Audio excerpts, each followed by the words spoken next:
By the mid-1800s, Britain has been at war with itself for almost 50 years. Across the empire, the cries for democracy and basic human rights have reached a crescendo. Those who attack the system are exiled to a prison gulag on the edge of the known world, Australia. But a spirit of angry revolution is in the air. Over 3,600 political prisoners are exiled to the Crown's prison colonies in Australia. The British believe that distance will bring silence, but they are seriously mistaken. Instead, rebel voices return to haunt their colonial masters. Irish, Welsh, English, Scottish, American, Canadian. In their alien new land, they continue to fight for freedom and justice. In 1848, an Irish aristocrat and the son of a West Indian slave will openly challenge the Crown's authority. William Coffey? I'm arresting you for high treason. Both would go on to be key players in the story of Australian democracy.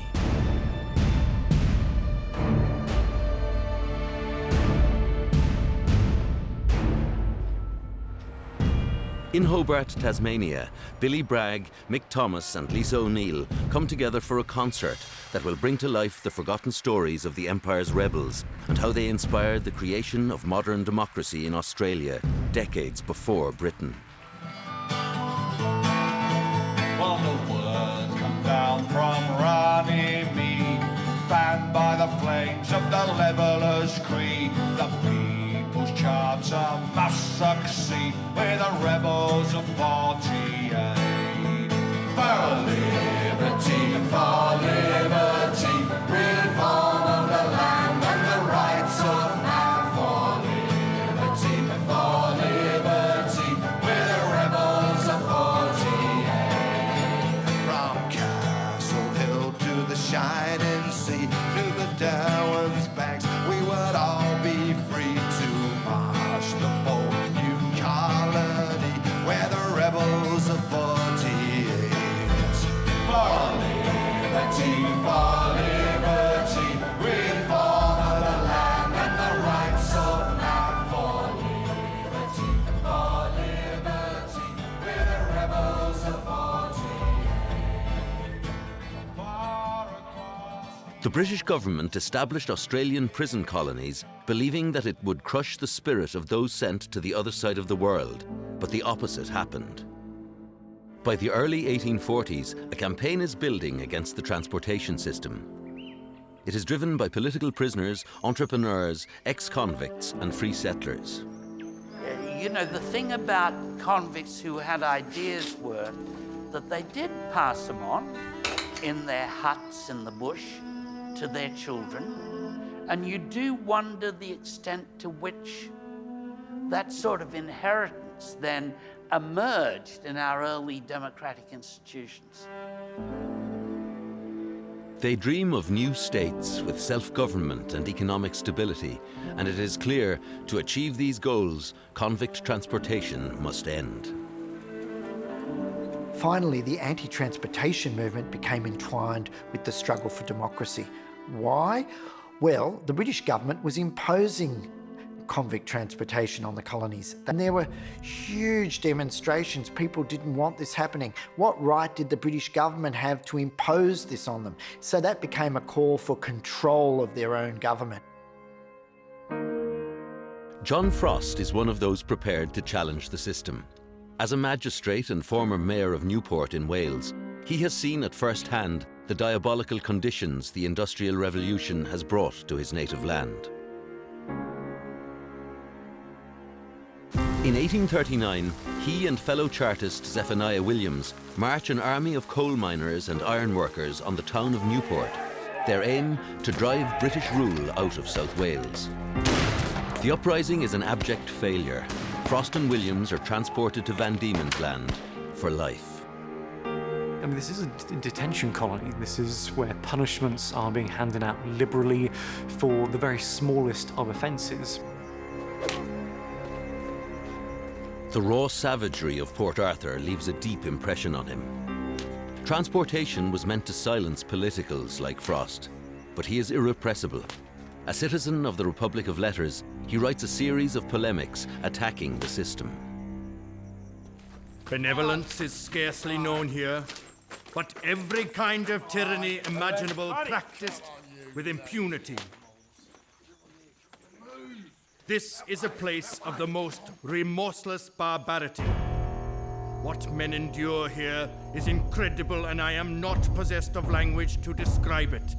It is hell on earth.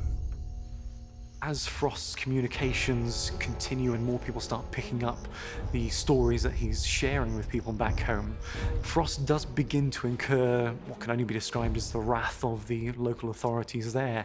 And it doesn't take long until Frost is put under quite difficult personal circumstances where he's put to hard labour. At 57 years of age, Frost is not a young man, and although back-breaking work takes a toll on him, he is a survivor. Get back to work.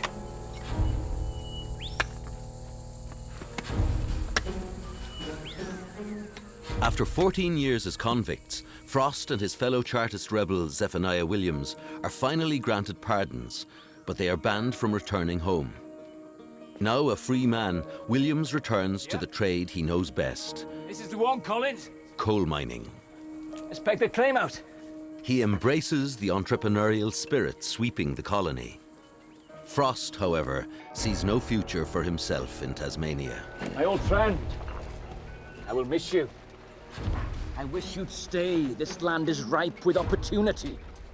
The prejudice against us is too great. No help will ever be extended to a prisoner, nor to one who has been a prisoner, no matter how noble his intention. But I do wish you luck with your endeavors. Frost travels to the United States. He finds a willing audience for his tirades against transportation. I wish you now to listen to the state of society in Van Diemen's Land and the consequences resulting from the convict code. The cursed laws of England have brought the colony to the same wretched state as all others. Under the system introduced by Lord John Russell, each probation station has become a Gomorrah, full of crime, misery, and disease. It must end. It must end.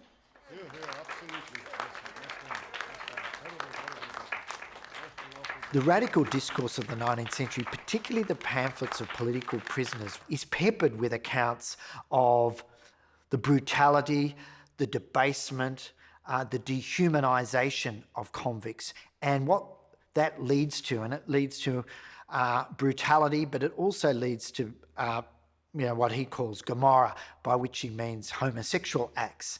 And this is used time and again to highlight the evils of the empire. And Frost is at pains to connect what happens in Van Diemen's Land to what is happening in Britain. So the convict system is the ugly side, the underworld side, if you like, of the imperial economic system. As Britain is fighting against the anti-transportation movement, across the English Channel, Europe is in political turmoil. 1848 is known as the springtime of nations. All over the continent, working people are rising up against unfair rulers and governments. This is the age of revolution in Europe, so it's a particularly fermented period. And Britain and Ireland, United Kingdom, are looking over their shoulder at what's happening in Europe, either with fear or with expectation. In Ireland, a new movement emerges, Young Ireland. Their aim is to create a new ideal of Irish nationhood, a democratic, free and fair country, politically and culturally independent from Britain. They are committed to peaceful methods. Well, during the 19th century, there is a movement towards reform, towards political reform. And in a sense, 1848 is the crescendo of this movement. It's a time of hope where political radicals believe that they can reform a political system on liberal lines, a political system which is seen as deeply corrupt. One of the Young Ireland leaders is the aristocrat and Member of Parliament, William Smith O'Brien. William Smith O'Brien was a direct descendant of Brian Boru, the medieval Irish High King. He was also part of an aristocratic Irish family that had converted to Protestantism after the Cromwellian invasions.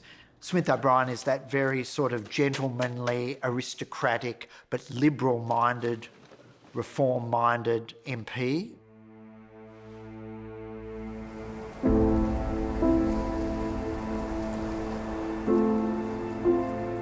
However, all that changes in 1845 when Ireland's potato harvest is destroyed by a fungal blight.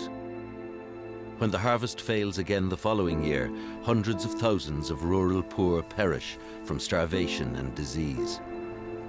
O'Brien becomes increasingly angry while the British government sits on its hands.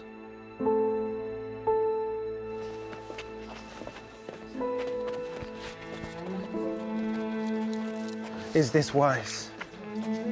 Look around you. We cannot stand by as our people starve in the midst of plenty. Every tide carries enough corn to feed thousands of Irish men, women, and children. The Almighty may have sent this potato blight, but mark my words, the English created the famine. O'Brien is radicalised by the potato famine. He sees this as the end of English legitimacy in governing Ireland. Can we stand idly by?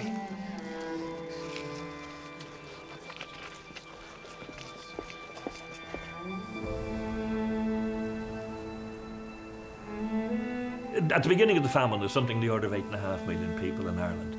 During the famine, over 5 years, 1.5 million people died of starvation or related diseases. Another, at least 1 million, left the country.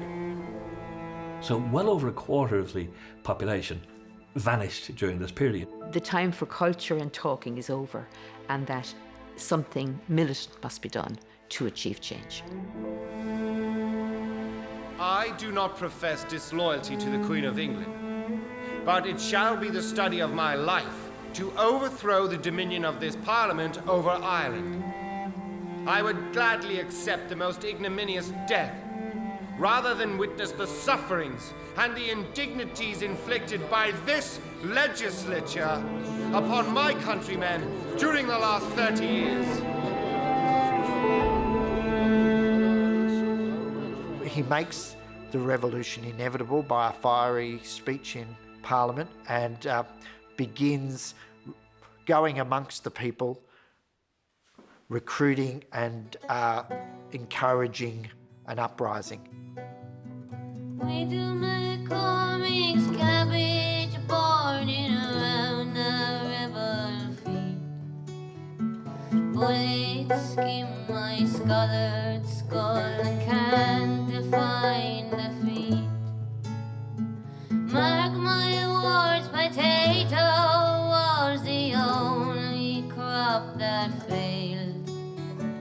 Black leaves on one pretty plant, a million morning veils.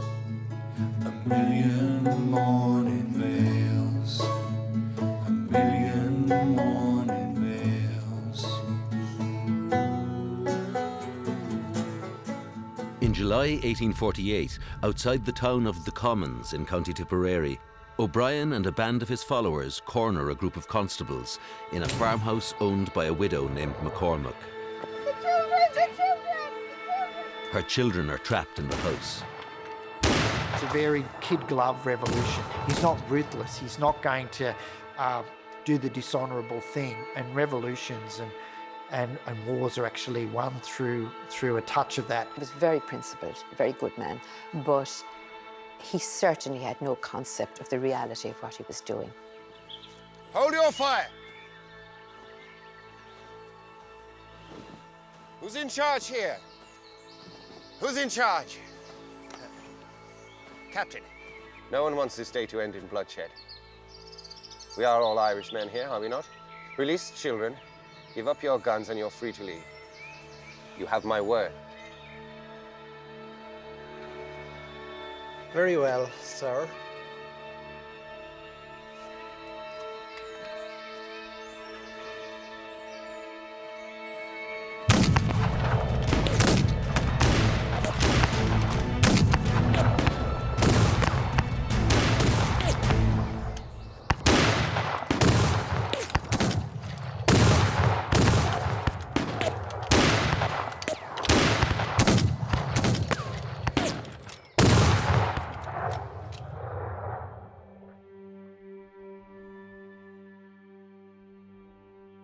It's always depicted in British terms as a means of demeaning the young islanders, that this was the battle of Mrs. McCormack's cabbage patch. But in fact, it was a serious enough uprising that everyone was looking for William Smith O'Brien. The young Irelanders go on the run. Some of them make it to France, but for a prominent figure like O'Brien, there is little hope of escape.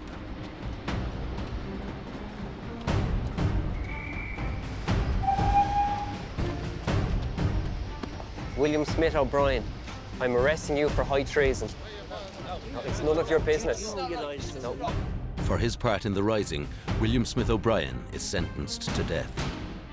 He's actually sentenced to be hanged, drawn and quartered. The ultimate punishment. Now, the last person who'd had that sentence was Robert Emmet. There is a huge outcry. A petition is raised in Ireland, Britain and the United States. Their sentence of treason was commuted, and they and other young islanders ended up in Van Diemen's Land. And what a story is that. The arrival of the young Irelanders to Van Diemen's Land in November 1849 is an international event. Their trial and sentencing has captured the imagination of the world. Desperate to avoid even more publicity, the authorities offer them a ticket of leave, which is a form of parole that lets them avoid prison, while allowing the authorities to keep a close eye on them. When he got to Australia, he was told he could be on a ticket of leave, provided he promised not to escape. He said he couldn't give that promise as a gentleman, that he felt it was his duty to escape. These sorts of stories coming back, showing that he still felt for the people here, helped to keep his legend alive, as it were. And this is, in a sense, a problem for the authorities, because O'Brien actually cultivates a path which will lead to him seen as something of a martyr. They attempt to silence O'Brien by sending him to a maximum security prison on a remote island just off the coast of Van Diemen's Land. To find a jail in one of the loveliest spots formed by nature, in one of her loneliest solitudes, creates a revulsion of feeling I cannot describe. It's not hunger, maybe thunder, hardly horrifying dreams. I've never felt so lonesome in such fine beauty. Now hope is near expired. My love I long to see, but a token not allowed. O'Brien is already seen as a martyr to Irish independence. A group of sympathizers organize for him to escape on board a Yankee trading vessel.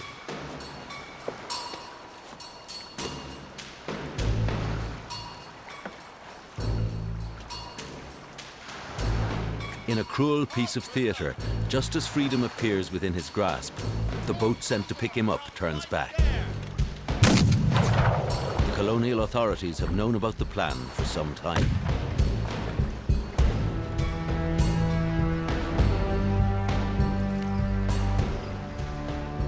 Now we have to remember that by then, these men were famous in Europe and the US. William Smith O'Brien was the Mandela of his age. He is sent to Port Arthur, a prison located on the Tasman Peninsula. The narrow strip of land joining it to the mainland is guarded by savage dogs. This is the most feared prison in the Empire.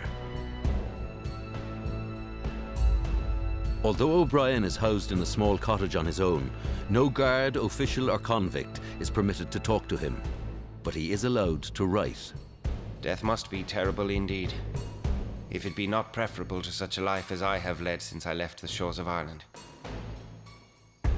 Port Arthur is a spot which has witnessed more of human suffering than almost any spot of equal size on the globe. The convicts are not human. Their training in crime has made them subhuman, preterhuman, and the system of British reformatory discipline has gone as near to making them perfect fiends as human wit can go.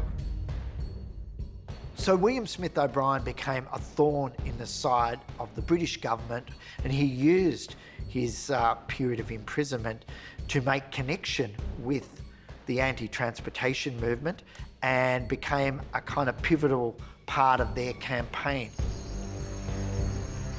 Eventually, his many supporters across the globe convince him to accept a ticket of leave. Once free, he takes an active part in Australian politics and is feted by many of the prominent citizens in the colony. I've undergone imprisonment for 6 years.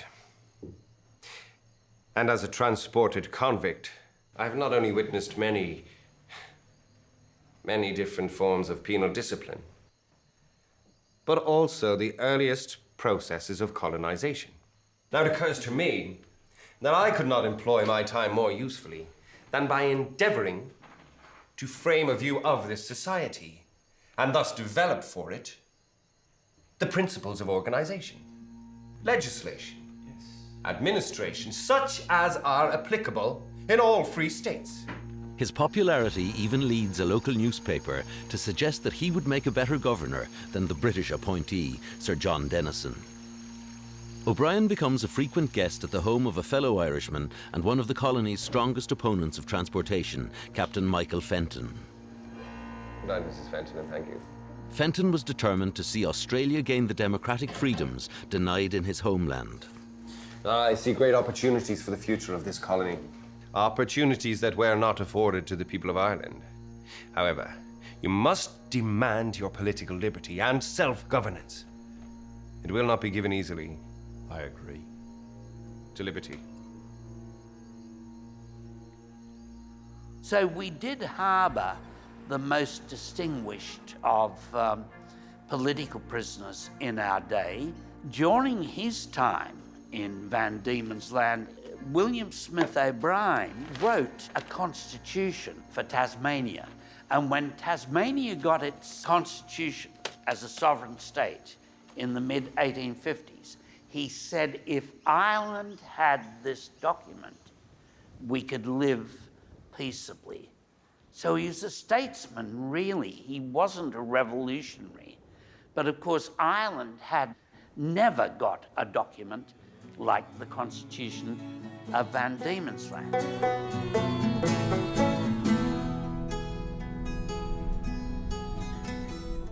William Smith O'Brien is important because of his nobility and his ancient lineage. It's hard for us to understand this today, where we're used to democracy. But for democracy and freedom of colonies to occur, you actually need people from the ruling class often to break off and join with the majority. And that's what O'Brien did. To liberty. In 1856, O'Brien was finally allowed to return home to his wife and children in Ireland. He retires from politics and dies in 1864, an honoured hero. Gentlemen like William Smith O'Brien are the exception rather than the rule. The majority of the 3,600 men, women and children transported to Australia as political prisoners were from the working classes. For these convicts, life in the colonies is harsh, brutal and full of uncertainty. Most are illiterate and do not cast a large shadow on history. Their lives are recorded in bureaucratic records, but their stories go with them to the grave. There are, however, exceptions. The stories of two Welsh rebels survive in remarkable detail because of the nature of their protests.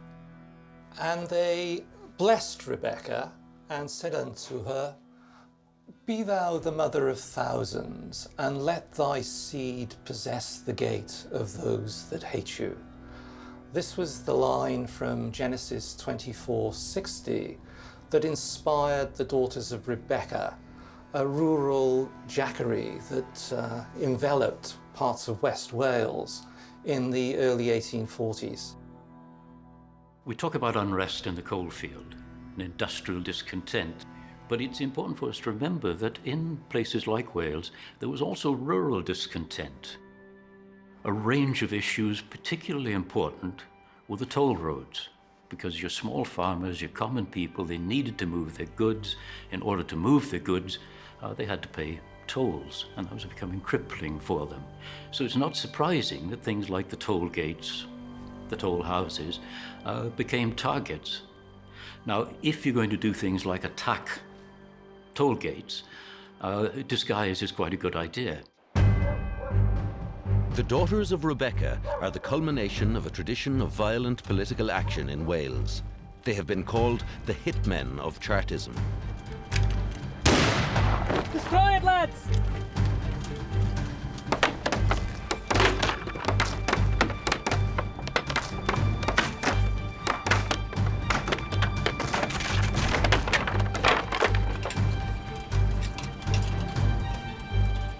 In the early 1840s, they terrorised toll gatekeepers across West Wales.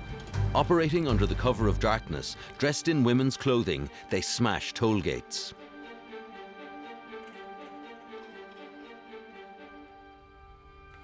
Only 2 Rebeccites are ever charged for their part in the riots. Shoni Skibberavour, aka John Jones, and David Davies, aka Di Cantor, are arrested in 1843 after destroying a toll gate.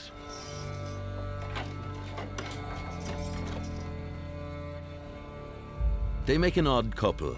Shoni, a former soldier, hired muscle and bare-knuckle brawler, and Di, the sensitive soul, a poet and singer who attends chapel. The lament to Wales he pens before he leaves is haunting and prophetic. Though wounding were the wicked blows, the cruel world hath struck at me, I have a strength they cannot break, my human pride, my dignity. They bound my hands with prison chains, and yet my soul they could not bind. Now far across the sundering sea, I drag my sorely troubled mind. My father's home, its tender care, I know I shall not see again.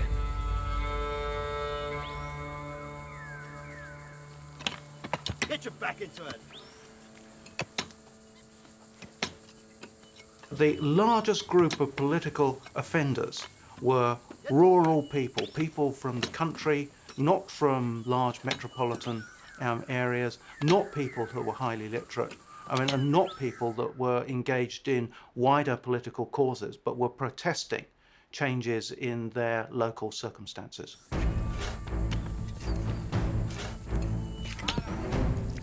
Shoni has been called the worst behaved prisoner ever to come to Van Diemen's Land.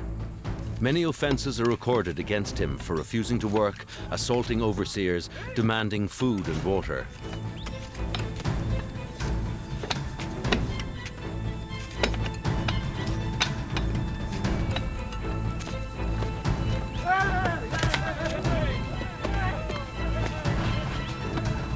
He has been portrayed as a mindless thug, but was there more to Shoni? Was he standing up for his rights within an unfair system?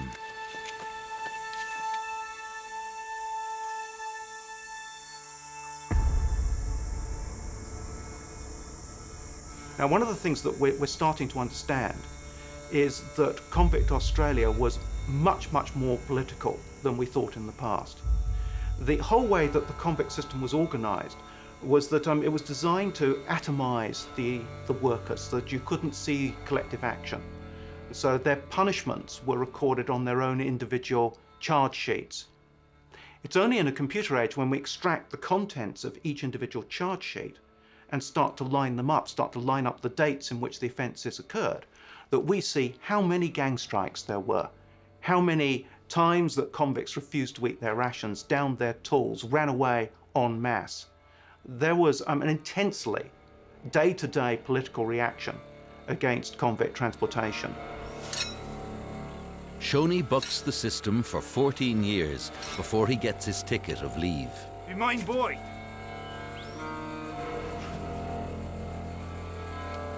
Be my boy! Nonetheless, during his time in the colonies, he received hundreds of lashes. His old friend Di Cantor also struggles in this harsh alien environment. Sing us a song! Your turn. Sing us that song, come on! Oh. Like many convicts of the era, his fondness for a drink is his downfall. Being drunk on the job, failing to turn up for work detail, a fray in a public house, his offences are numerous. He is eventually reduced to singing for his beer at local pubs. Jack Williams and poor Joe were 3-gallon poacher boys. The country all doesn't know. And by the Lord of the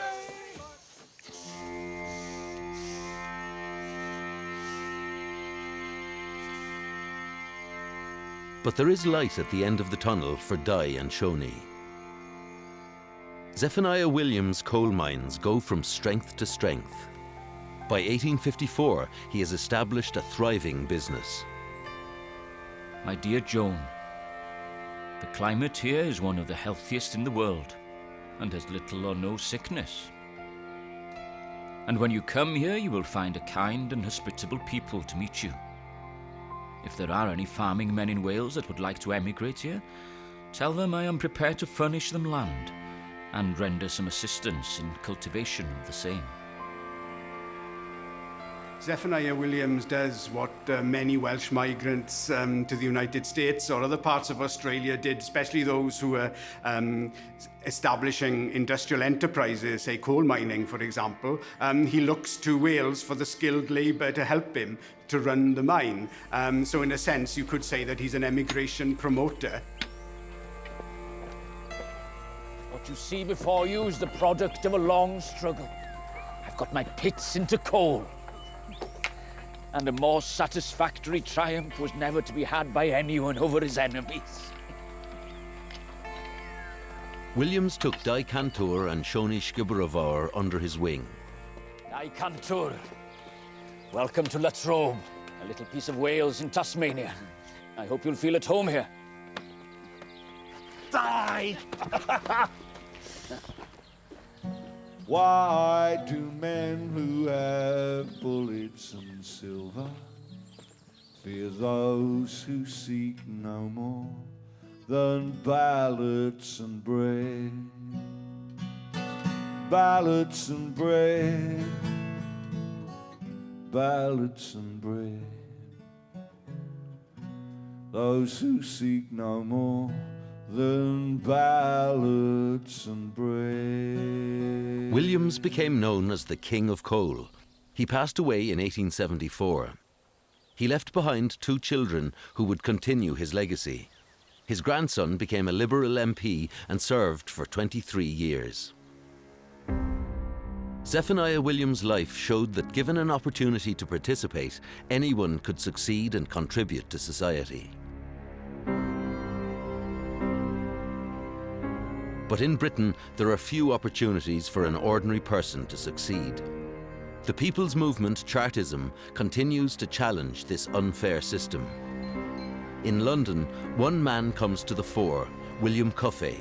The son of a freed slave from the West Indies, he is a tailor by trade and radical in his politics. In 1848, he is a prominent organiser of the largest Chartist rally in history, Kennington Common. The Chartists go to great lengths to ensure a peaceful rally, but the government are worried. Extra police and military are brought in, and Queen Victoria flees London.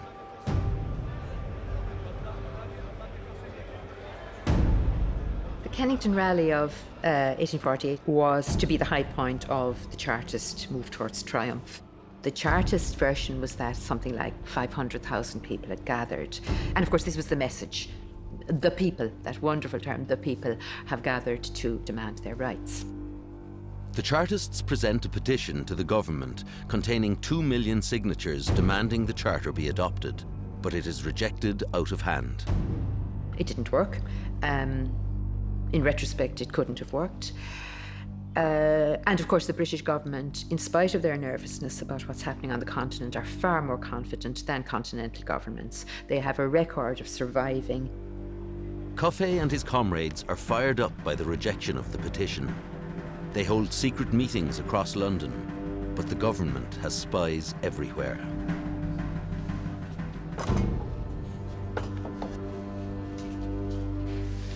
Every good act was set aside in Parliament. Everything that is likely to do any good to the working class is thrown out. But a law to restrain our liberties, well, that is passed in a few hours. My friends, the time has now come for action. There was a concept that runs through English radicalism, really all the way from the Peasants' Revolt in the 14th century, through the Civil War, through Chartism. They were coming forward with some really new radical ideas that everybody should be part of the political process. For the British establishment, these are dangerous ideas, and they are determined to crush Coffey. William Coffey, I'm arresting you for making war against the Crown. You got a warrant? Don't need one. Grab him, lads.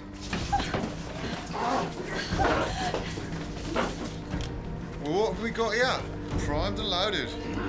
You're a dangerous little man, Mr. Coffey. Take him away. Oh, Bill!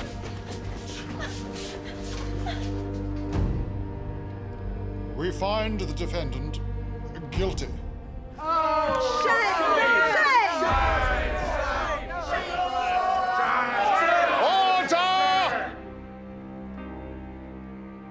William Coffey, you have been found guilty of waging war upon Her Gracious Majesty. Do you have anything to say for yourself before I pass sentence? It has not been a fair trial. And my request to be tried by my equals has not been complied with. Everything has been done to raise a prejudice against me. And the press of this country, and I believe of other countries too, has done all in its power to smother me with ridicule. I ask no pity. I ask no mercy. I am not anxious for martyrdom. But after what I have endured this week, I feel I could bear any punishment proudly, even to the scaffold.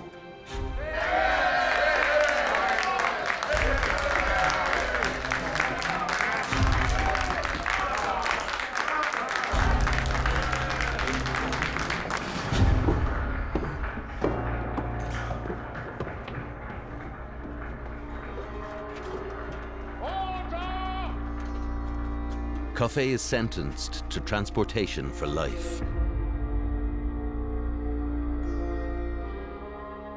What is surprising is this man, who is clearly seen as treasonous and seditious danger, as a radical, very quickly rises to prominence in the radical movement in Tasmania.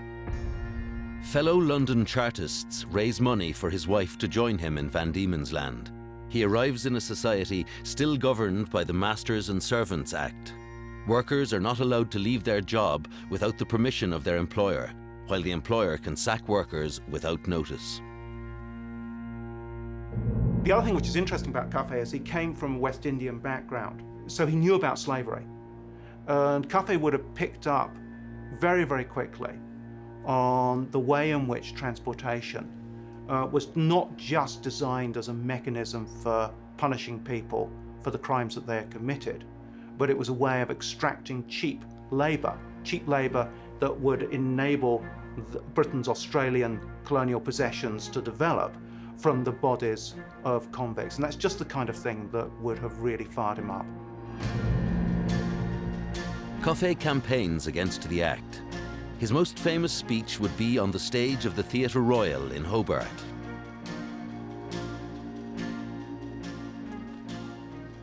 Now then, Bill, this is an important one. Let's hear it one more time, eh? Fellow slaves, I am old, I am tired, and I am out of work. I have reason to complain.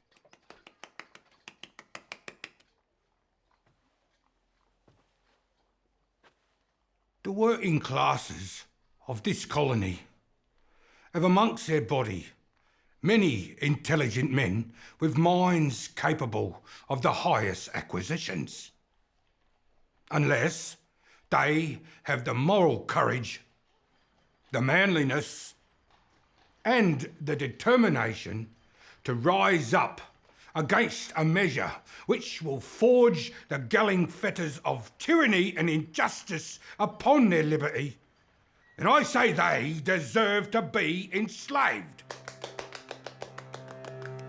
My name is William Carthy. By trade I am a tailor. I've been called a yellow jacket, a chartist and a traitor. But I have no shame, no convict stain has left its mark on me. For I am that rarest of all birds, an English revolutionary. For he is that rarest of all birds, an English revolutionary. It is the British Empire's boast that slavery's done away. They should come down to Van Diemen's Land, where the poor work for no pay. In 1853, the Anti-Transportation League succeeded in ending transportation to Van Diemen's Land. And the battle is finally won in 1867, when the Crown agrees to stop sending convicts to Australia. In October, the last convict ship leaves Britain for Western Australia. On board the Hougoumont are 66 members of the Fenians, the last political convicts to arrive on Australian shores. Backed by Irish Americans, the Fenians are the first rebel group to emerge since the famine. In 1867, they launch a series of chaotic raids in Ireland and on the British mainland. The advantage now was that the diaspora were coming in. Those who had gone out through the famine beforehand, during the famine and afterwards to the United States. Those who had done reasonably well out there had money perhaps, but certainly they still had this hatred of what had happened to their country. They're a disaster in the short term. Their rebellion or attempted rebellions are as useless and as lacking in any result as 1848. But I think in the long term they have a huge impact. Among the Fenians is a young Dublin barrister, John Flood. He is arrested for his part in an arms raid on Chester Castle in England. He showed his entrepreneurial skills even on the ship. He was involved in setting up a newspaper there, a one-sheet, handwritten newspaper. Very well produced, nice little sort of banner headline on it. And these would be read to the prisoners at a gathering on board ship. The way of uniting the prisoners, keeping them together. Gentlemen, can I have your opinion on my latest editorial? This great continent of the South, having been discovered by some Dutch skipper and his crew somewhere between the 1st and 9th century of the Christian era, was, in consequence, taken possession of by the government of Great Britain, in accordance with that just and equitable maxim, what's yours is mine, what's mine is my own.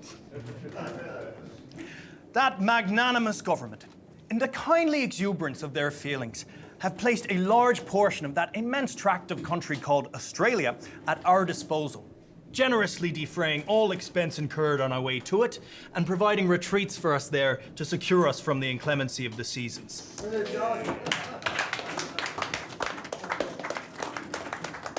What you have to say of the Irish people of that period, they could deliver a Jeremiah, a condemnation from the mountaintop. Like, if they'd had artillery like that, they would have won all the battles. But they could sweep the field with their contempt and their oratory. And sometimes I think they spent too long thinking that because they had the best words and the best images, that actually won the battle. Whereas, in fact, the good old practical British government knew otherwise, that it is the hardware of war and the possession of real estate that brings you the victory.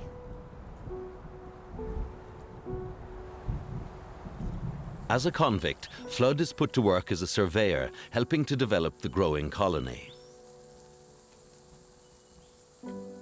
Mark. Flood is a model prisoner who sees the possibilities for an Irishman in Australia. He receives a ticket of leave in 1871. In Sydney, Flood establishes a newspaper called The Irish Citizen, aimed at the many Irish Australians in that city. I've the latest edition here. Later, he moves to Queensland and becomes the owner and editor of the Gympie Times. Political and social change requires a change of the heart as well as a change in the mind. And these are both done through media and culture. So it's one thing to have battles and revolutions, but you actually need to change the way people think or show them possibilities. Ultimately, their goals were achieved. That is, the extension of democracy to all people, including working class people. But it was achieved because they were brave. They had the strength of their convictions. They were prepared to surrender their liberty for what they believed in. Australian democracy was achieved through the liberal reform movement. That was once considered a very radical, dangerous idea, and the political prisoners of the 19th and late 18th century suffered for. And in remembering the political prisoners, we're acknowledging the true foundations of our democracy, not just those individuals, but the movements that they were part of. Until now, the stories of the political exiles have remained captives of their own national histories. Australians are bequeathed an inspiring legacy: liberalism, republicanism, trade unionism, working class politics, democracy, responsible government, all arrive in the colonies shackled in chains.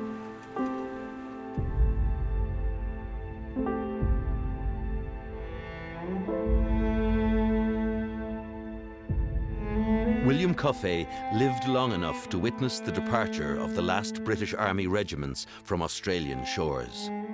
He sees the arrival of the 8-hour day and many of the civil rights to which he had dedicated his life. When he dies a pauper in 1870, there are glowing obituaries in newspapers across Australia and Britain. Coffey saw the Chartist dream of votes for all men become a reality across much of Australia. In Britain, it would not be until 1918, after World War I, that a man like him would be allowed to vote.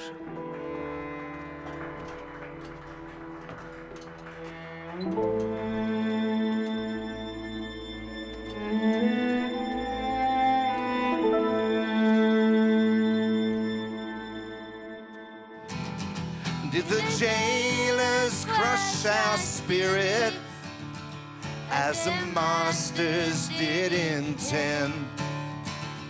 No, we flew the flag of freedom and we fought them to the end. And our deeds will live forever across the lands now bright and free. Gone but not forgotten, we planted seeds of liberty across the years, across the ocean, to a land justice forgot. Out of time, out of luck, out of earshot, out of earshot, out of earshot, out of earshot.